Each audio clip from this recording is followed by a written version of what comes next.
Bonjour ou bonsoir, tout dépend à quelle heure vous écoutez ce podcast de l'ODJ Média.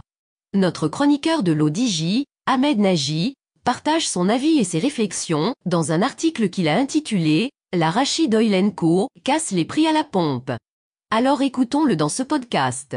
L'auteur démarre son article ainsi. Ma tasse de café servie à peine me suis-je installé, avec les salutations d'usage, accompagnées d'un large sourire, édenté, en prime.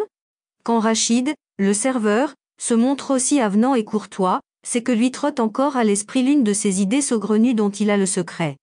L'auteur déclare ainsi. Je vois que c'est la bonne humeur, mon cher Rachid, tu as fait un héritage. Allah va peut-être me libérer de ce misérable métier de serveur. Je vais me lancer dans le commerce du pétrole. J'avoue avoir d'abord été interloqué, avant d'éclater de rire. Sacré farceur, tu as failli m'avoir. Pourquoi tu ris? Je suis très sérieux. Tu te moques de moi, vieux macaque? Tu as tiré trop fort sur ton sepsi? C'est toi qui es dépassé par les événements, pauvre journaleux mal informé. Tu n'es pas au courant que les Russes vendent leur pétrole en pleine mer? J'en ai parlé à mon cousin et mon beau-frère, nous allons nous associer, acheter une patera et nous lancer dans le commerce du pétrole en haute mer. Attends un instant, il y a des clients qui viennent de s'attabler, je vais les servir et revenir t'expliquer mon business plan. L'auteur décrit ainsi.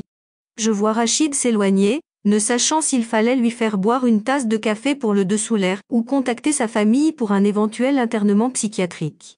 Rachid revient en se dandinant, le visage rayonnant, comme s'il avait découvert un trésor. Il s'assied dans la chaise à côté, allume sa cigarette et s'adresse à moi comme un patron d'entreprise à un étudiant en première année de management. Je vais tout expliquer, scribouillard de la fin des temps. Les Occidentaux ont mis le pétrole russe sous sanction, tu dois savoir au moins cela. Pour contourner les dites sanctions, les Russes vendent leur pétrole en haute mer moins cher de 70% que sur le marché. Avec l'aide de mon cousin et mon beau-frère, je vais aller au nord et acheter une patera, que je vais appeler Poutine, puisque c'est grâce à lui que notre entreprise va prospérer et nous allons faire fortune.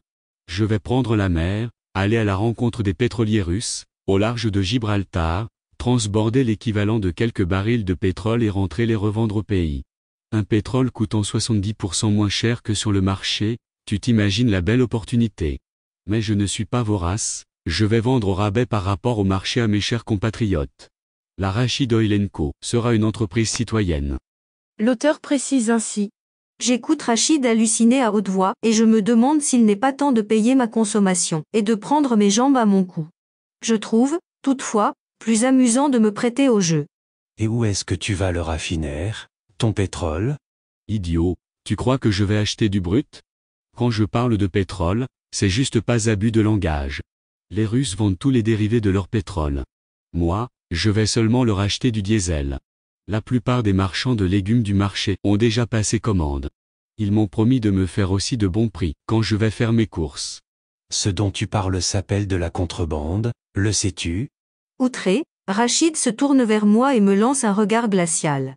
Je suis un honnête homme, moi, monsieur. Pas de falsification de documents, pas de transfert illicite de devises, sur la base de factures surévaluées. Rien de tout cela, bien au contraire. D'abord, je ne vais pas sortir plus de devises du pays que ce dont j'ai besoin pour effectuer mes transactions. Je compte même faire du troc à la saison des oranges, il paraît que les Russes en raffolent. Ensuite, j'ai la ferme intention de vendre mon diesel beaucoup moins cher que sur le marché, ne serait-ce que pour me distinguer de la concurrence. Entre parenthèses, je me refuse de participer à toute entente sur les prix du diesel, sur le dos de mes concitoyens. Je souffre moi-même de la hausse des prix, je ne peux pas l'infliger aux autres. C'est immoral de tirer profit de la détresse des petites gens. J'ai des principes, moi, monsieur, reflet de l'éducation que m'ont inculqué mes parents, qui ont vécu et sont morts dans la misère, qu'Allah ait leurs âmes en sa sainte miséricorde, et des quelques versets du Coran, que j'ai appris au MSID, dont je m'absentais le plus souvent pour aller jouer. Mais tu ne vas pas payer de taxes à l'État. Tu penses que c'est honnête de gruger le fisc? C'est vrai que je ne vais pas payer de taxes portuaires, puisque j'embarque d'une plage et j'y débarque ma marchandise. Je participe au décongestionnement des ports, on devrait, donc, plutôt m'en remercier. Quant à l'impôt sur les sociétés, j'ai bien le droit, en tant qu'auto-entrepreneur, qui ne demande même pas à profiter du programme d'aide publique, à 3 années d'exonération fiscale. Sans parler de la création d'emplois. Je vais recruter tous les chômeurs de mon quartier pour m'aider dans le transport des barils de diesel et dans la distribution. Il y a toute une logistique à mettre en place. Un diplômé en économie du quartier voisin, sous-payé comme agent de sécurité, va s'occuper de tenir les comptes, dans la plus grande transparence, bien sûr. Tout le monde saura mes prix d'achat, ma marge bénéficiaire, raisonnable évidemment, et la part consacrée à la redistribution des richesses ainsi créées. J'ai déjà dressé une liste des veuves, orphelins et autres malades chroniques résidant dans mon quartier. Je te le dis, la Rachid Oil & Co, consciente de sa responsabilité sociale, a un grand avenir. Qui sait, un jour, elle sera même cotée en bourse et tu vas rédiger un article dithyrambique pour chanter mes louanges de self-made man. L'auteur conclut son article ainsi.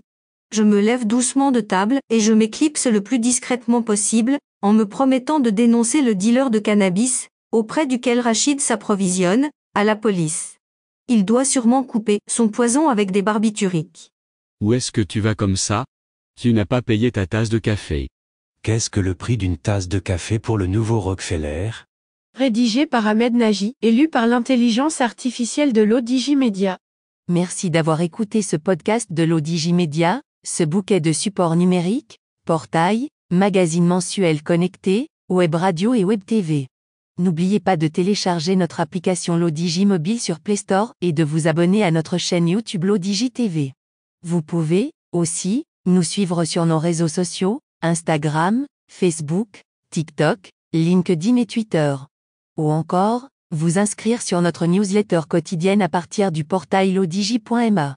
Alors, on se dit au prochain podcast de nos chroniqueurs. Et à très bientôt, si et seulement si vous le voulez bien.